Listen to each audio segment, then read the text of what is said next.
रघुनंदन राघव राम हरे, सीता राम हरे, सीता राम हरे, सीता राम हरे, सीता राम हरे।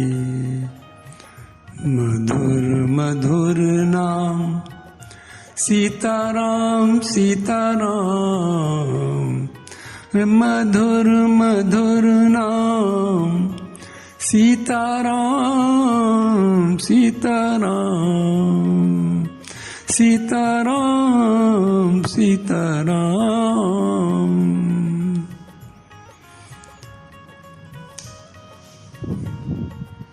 भगवान की विशेष कृपा से आप लोग रामचरितमानस में अयोध्या कांड और अयोध्या कांड में भी भारत संवाद सुन रहे हैं, भारत का चरित्र सुन रहे हैं। भारत का चरित्र प्रेम की पराकाष्ठा है। तुलसीदास जी तो लिखते हैं, सिय राम प्रेम पीयूष पूरन, होत न जन्म भरत को। भरत का जन्म कैसा है? कसिय राम प्रेम पीयूष पूरन। सीताराम जी के चरणों में अपार प्रेम है भरत का, तो भरत प्रेम की पराकाष्ठा है। जैसे भागवत में गोपियां प्रेम की पराकाष्ठा है, गोपियों का प्रत्येक कार्य भगवान कृष्ण के प्रेम के लिए होता है। हालांकि गोपियां तो कभी कभी भगवान कृष्ण को उलाहना भी देती थीं, शिकायत भी करती थी, लेकिन यहाँ रामचरितमानस के भरत ने तो कभी कोई उलाहना ही नहीं दिया राम जी को, कभी कोई शिकायत ही नहीं की। हमेशा अपना सिर नीचे किए हुए हर आज्ञा को स्वीकार करना ही धर्म माना। तो भारत का प्रेम उच्च कोटि का प्रेम, भारत का प्रेम परप्रेम की पराकाष्ठा है। भारत शब्द में 3 अक्षर हैं, भारत। भा का अर्थ है भक्ति से परिपूर्ण, रा का भाव है रति से परिपूर्ण, और ता का भाव है तप से परिपूर्ण। जो भक्ति से परिपूर्ण हो, रति से परिपूर्ण हो, जो प्रेम से परिपूर्ण हो, जो तप से परिपूर्ण हो, वो है भारत। तो आप लोग ऐसे भारत का चरित्र सुन रहे हैं। विगत दिवस में आपने सुना जनक जी का और सुनैना जी का संवाद। अब आगे सुने कि रात्रि में दोनों समाज चित्रकूट की भूमि पर ही शैया बनाकर विश्राम करने लगे।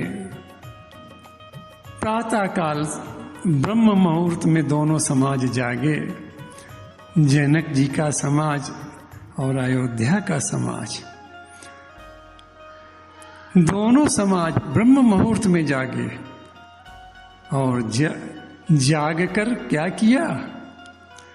तुलसीदास जी वर्णन करते हैं इसका कि राज समाज प्रात जुग जागे। भारत की कैसी अद्भुत संस्कृति रही, जिसकी झलक आज भी देखने को मिलती है, जो परंपरा आज भी चली आ रही है। क्या परंपरा, कैसी संस्कृति अद्भुत थी। यहाँ प्राचीन काल से ही प्रत्येक मानव सुबह जल्दी उठता था, ब्रह्म मुहूर्त में उठता था और उठकर स्नान करता था। स्नान के बाद देवों की पूजा किया करता था, जो परंपरा आज भी चली आ रही है। आज भी लोग ऐसा करना अपना धर्म मानते हैं। तो इसी प्रकार जनक जी के समाज ने और अयोध्या के समाज ने प्रातः काल जल्दी उठकर स्नान किया, मंदाकिनी में स्नान किया और स्नान करने के बाद देवों की पूजा की। तुलसीदास जी इसका वर्णन करते हुए लिखते हैं कि राज समाज प्रात जुग जागे, नहाई नहाई सुर पूजन लागे।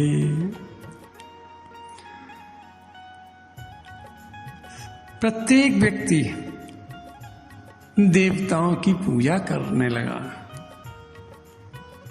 महाराज दशरथ प्रतिदिन ब्रह्म मुहूर्त में जागा करते थे, लेकिन एक घटना ऐसी घटी अयोध्या में कि महारानी कैकेयी ने के वरदान मांगने के कारण महाराज मूर्छित रहे, ब्रह्म मुहूर्त में नहीं जाग सके। तो उनकी प्रजा को बड़ा आश्चर्य हुआ। प्रजा ने सोचा कि चौथे पहर भूप नित जागा। अरे प्रजा कहती है आपस में, हमारा राजा तो ब्रह्म मुहूर्त में नित्य जागता था, आज क्या बात हो गई है? आज हमें बड़ अचरज लागा। आज हमको आश्चर्य हो रहा है कि आज हमारा राजा क्यों नहीं जगा, सूर्योदय हो गया। देखो, जैसा राजा होता वैसी प्रजा होती है। महाराज दशरथ ब्रह्म मुहूर्त में जागते थे, तो अयोध्या की प्रजा भी ब्रह्म मुहूर्त में जागती थी। तो इसलिए प्रजा को आज आश्चर्य हुआ कि आज हमारा राजा क्यों नहीं जगा।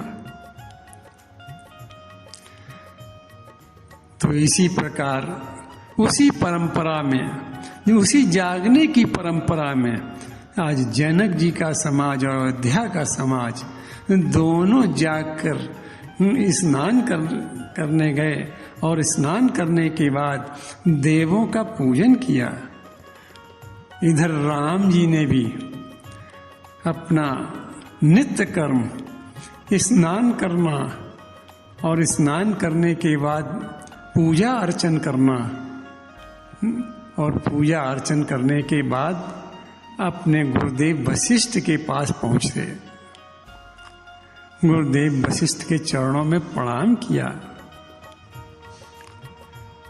गे नहाई गुरु पहिर घुराई,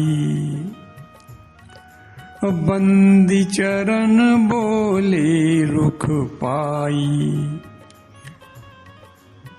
वशिष्ठ जी के चरणों में प्रणाम करके राम जी कहने लगे, गुरुदेव, भरत और अयोध्या वासी तो पहले से ही हमारे पिता महाराज दशरथ के स्वर्ग धाम से धारने के कारण बड़े दुखी हैं, बहुत दुबले हो गए हैं। फिर उन लोगों को वन में रहने का अभ्यास भी नहीं है, वो तो अयोध्या के सुख में रहने के आदी हैं। यहाँ जमीन पर लेटते हैं, कंदमूल फल खाते हैं, कोई सुख नहीं है। तो हम चाहते हैं कि उनके कष्ट दूर हों। अब राम जी का स्वभाव देखें, कितना दयालु स्वभाव है। ऐसा परमात्मा हमारा कितना दयालु है। तुलसीदास जी उनकी दयालुता का वर्णन करते हैं कि करुणामय रघुनाथ गोसाई। अब बेगी पायई पीर पराई। भगवान राम अपने भक्त की, अपने जन की पीर को नहीं देख सकते हैं। भगवान तो इतने दयालु हैं। तुलसीदास जी तो वर्णन करते हैं, ऐसो को उदार जग माही, बिनु श्रेवा जो द्रवै दीन पर, राम सरिस को नाही। अरे जब कोई सेवा किसी की करता तभी वो दूसरा दया करता, लेकिन राम जी का स्वभाव कैसा है कि बिनु सेवा, बिना सेवा के कुछ सेवा ना करो, लेकिन राम जी दया करते हैं। तो राम जी का स्वभाव कैसा, करुणामय स्वभाव। तो ऐसे दयालु राम जी से अयोध्या की प्रजा का कष्ट देखा नहीं गया।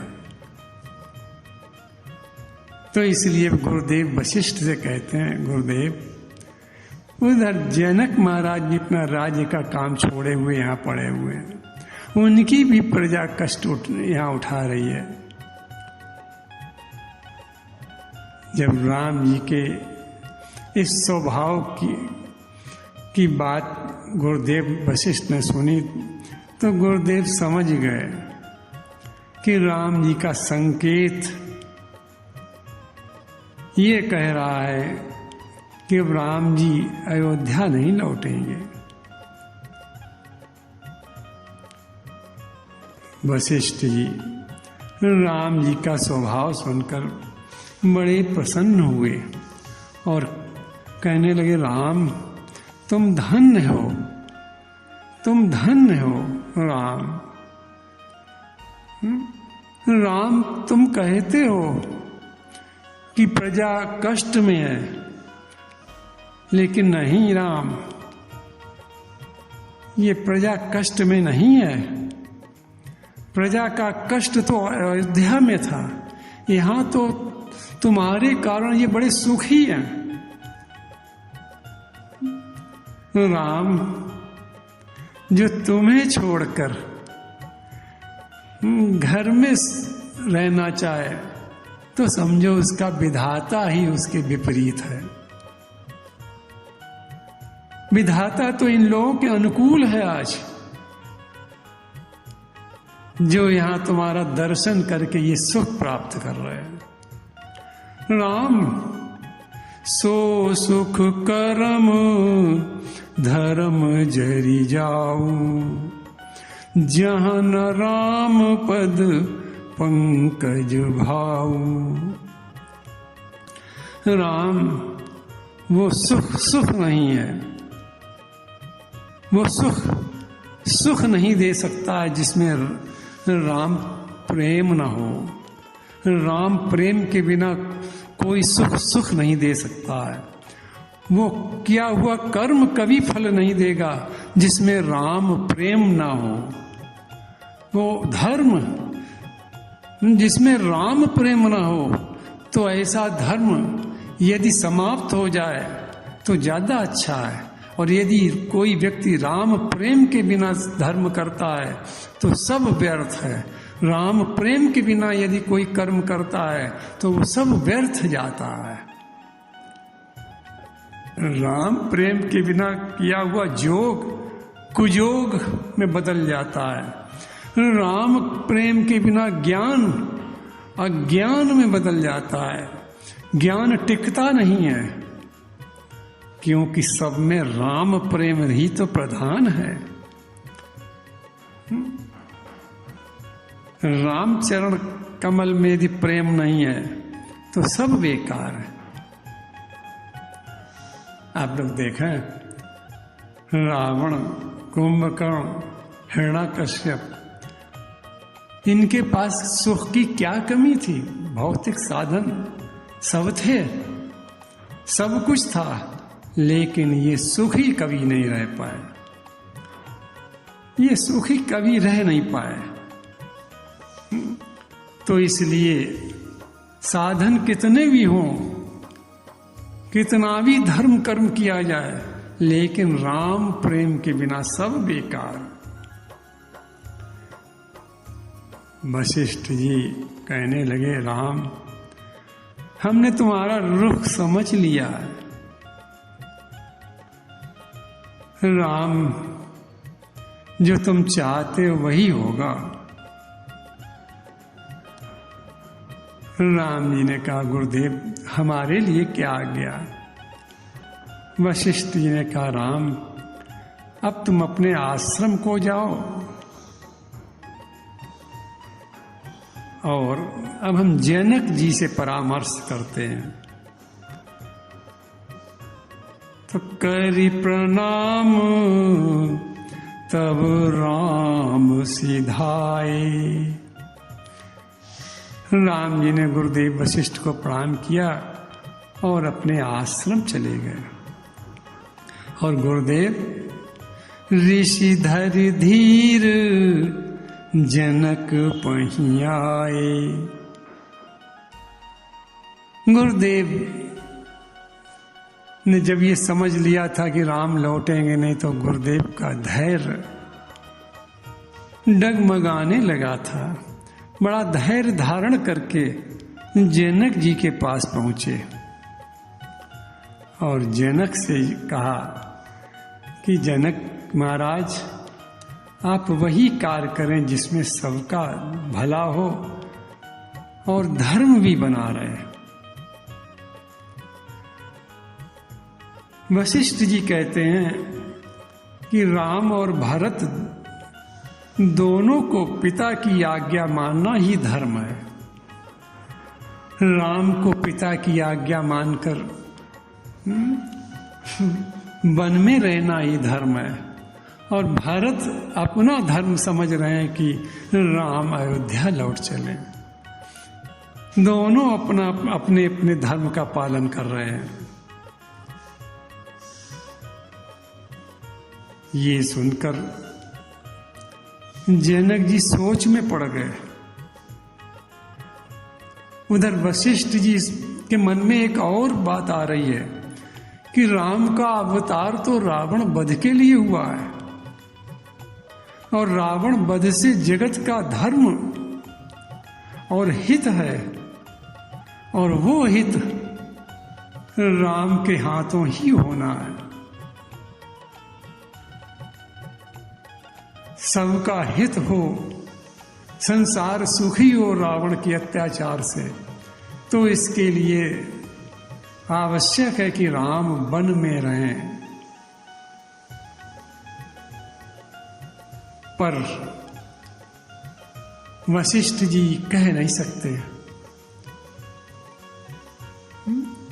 और जनक जी से कहते हैं कि ऐसा कार्य करो जिससे कि सबका हित हो और सबका धर्म ही बना रहे। जब वशिष्ठ जी की बात जनक जी ने सुनी तो बड़े सोच में पड़ गए। अब देखिए, दशरथ जी बड़े ज्ञानी हैं, लेकिन वशिष्ठ जी की बात समझकर कि ऐसा कार्य करो जिससे कि धर्म भी बना रहे और सबका हित भी हो जाए, दोनों बातें हों, तो जनक जी सोच में पड़ गए कि महाराज दशरथ ने तो राम जी को वन भेजकर अपने प्राण छोड़ दिए, राम के बिना वो रह नहीं पाए, और हम कैसे हैं जो राम से कहें राम तुम वन में रहो, राम वन में भटके।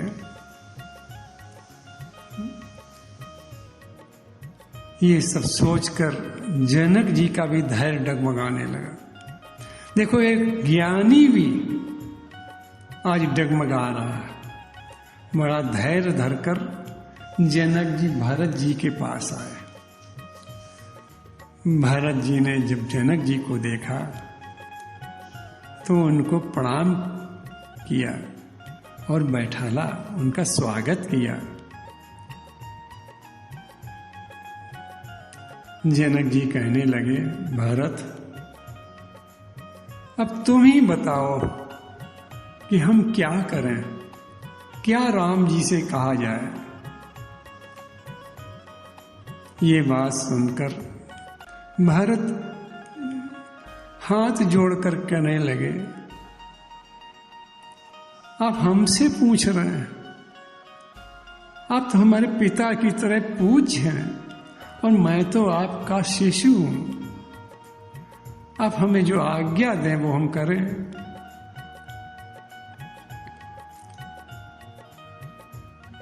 वेद शास्त्र ऐसा कहते हैं, आगम निगम प्रसिद्ध पुराण।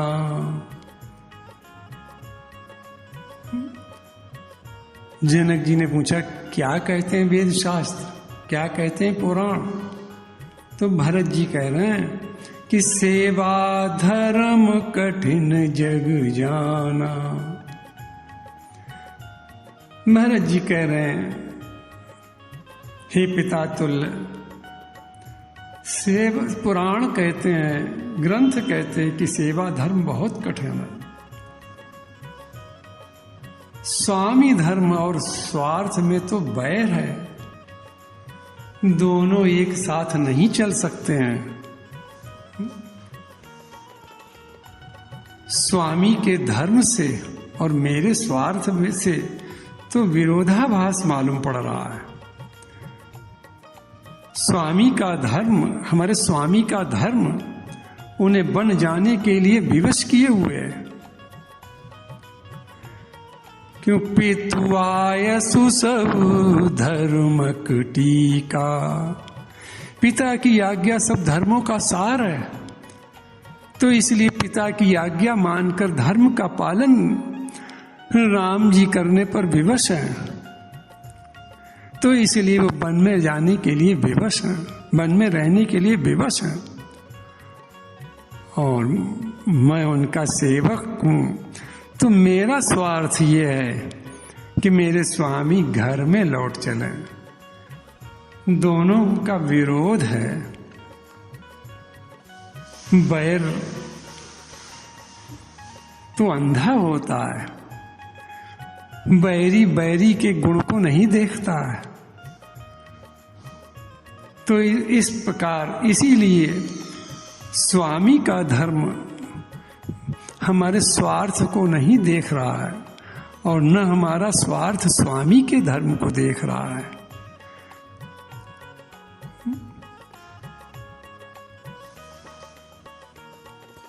स्वामी धर्म स्वार्थई विरोधु, बैर अंध प्रेमी न प्रबोधु। ऐसे अवसर पर सेवक अपने स्वार्थ का परित्याग करे,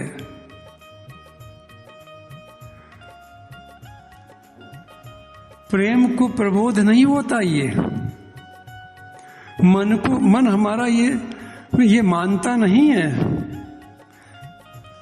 तो इसलिए हम तो विवश हैं। भारत के वचन बड़े गूढ़ हैं।